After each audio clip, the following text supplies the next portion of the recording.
The biggest spitball you ever saw just struck out Willie Mays in front of 50,000 fans. But this wasn't just any pitcher showing off. This was Whitey Ford, the Yankees' golden boy, cheating his way out of a golf debt in the 1961 All-Star Game.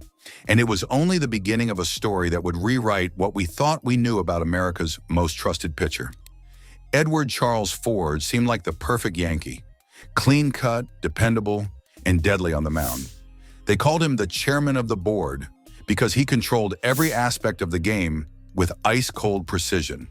For 16 years, he wore pinstripes and nothing else. 10 All-Star selections, 6 World Series rings. He still holds the Yankees' records for career wins, shutouts, and innings pitched. The kind of player kids dreamed of becoming. But behind that wholesome image lurked a different truth. Ford wasn't just a pitcher.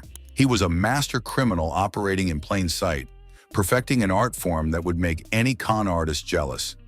And the most shocking part? He did it all with a smile and a wink. The trouble started long before anyone realized it.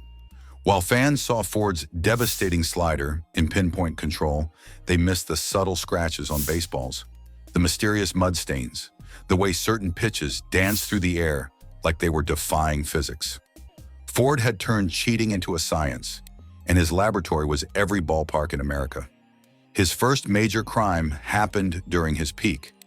The 1961 season was supposed to be Ford's masterpiece. He won 25 games and claimed the Cy Young Award.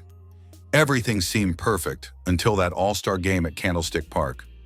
Ford and Mickey Mantle had racked up a huge tab at Giants owner Horace Stoneham's golf club. The debt kept growing until Stoneham offered a deal too good to refuse. Strike out Willie Mays in the All-Star game, and the debt disappears. Fail, and it doubles. Standing on that mound with 2 strikes on the greatest center fielder who ever lived, Ford made his choice. He loaded up the baseball with enough saliva to float a boat and fired what he later called the biggest spitball you ever saw. Mays swung and missed. The debt was gone, and Ford had just committed his most public crime in front of a national television audience. But that was just the beginning. As the years passed and Ford's body started breaking down, his methods became more elaborate.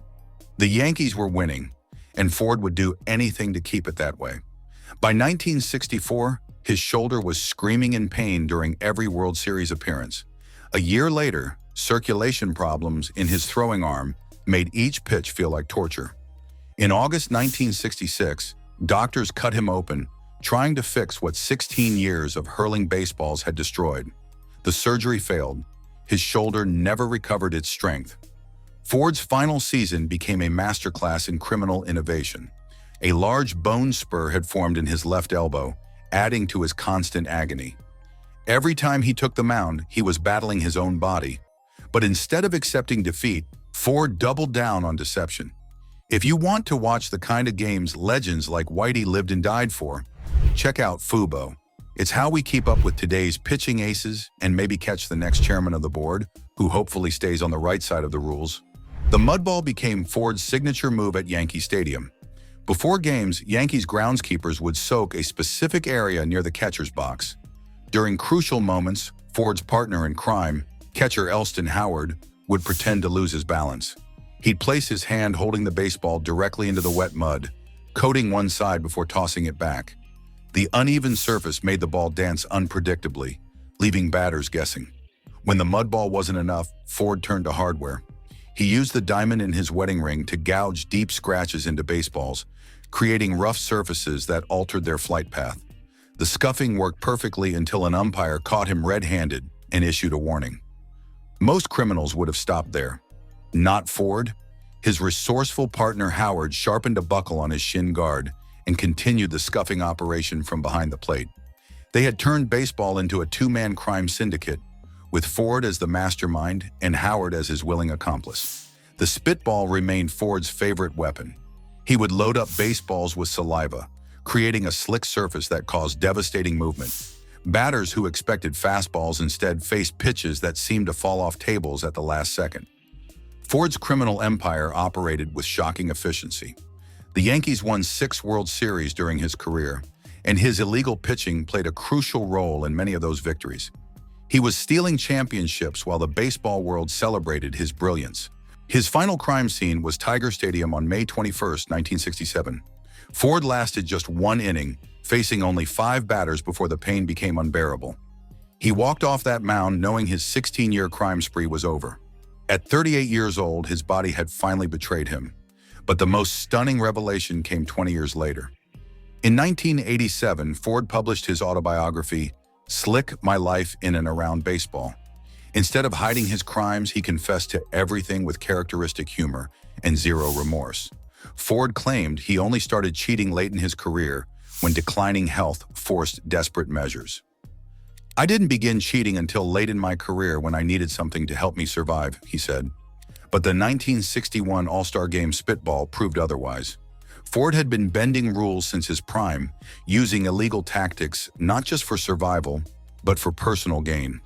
When pressed about his peak seasons, Ford offered a telling response. "I didn't cheat when I won 25 games in 1961. I don't want anybody to get any ideas and take my Cy Young Award away. And I didn't cheat in 1963 when I won 24 games." Well, maybe a little. That casual admission revealed the truth. Ford's relationship with cheating wasn't about desperation. It was about perfection. The baseball world's reaction shocked everyone. Instead of outrage, fans and players celebrated Ford's honesty.